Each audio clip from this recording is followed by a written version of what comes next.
সে চলে গেলে পরে আফসোস করে কোনো লাভ নেই, বরং সে যখন তোমার লাইফে আছে তাকে আগলে রাখতে শেখো।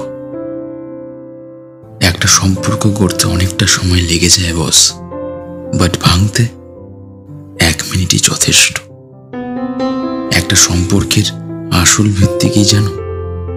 অনেকে বলে বিশ্বাস, বাট আমি তো বলবো না, বিশ্বাস শুধু নয়, একটা সম্পর্ককে টিকিয়ে রাখতে বিশ্বাস, ভরসা, সম্মান আর ভালোবাসার পাশাপাশি মান অভিমান, ঝগড়া হওয়াটাও জরুরি। একটা সম্পর্কে মান অভিমান, ঝগড়া হওয়াটা সত্যি খুব জরুরি। ভালোবাসার গভীরতা সেখানে বাড়ে বই, কমে না।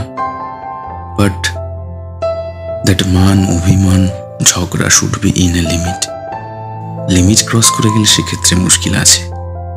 তবে যেখানে নিজেদের মধ্যে মিটমাট করে নিলেই ঝামেলা মিটে যায়, সেখানে হঠকারিতার বশে কোনো ভুল সিদ্ধান্ত না নেওয়াই শ্রেয়। সে হারিয়ে গেলে আর ফিরে পাবে না তাকে। ভালোবাসার মানুষটা একবার যার লাইফ থেকে চলে গেছে, সেই কেবল এটা ভালো বুঝতে পারবে।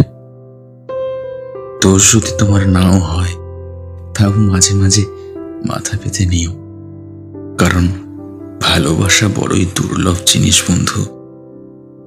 শরীর তুমি চাইলেই পেয়ে যাবে, বাট ভালোবাসা ইউ উইল নট, নেভার।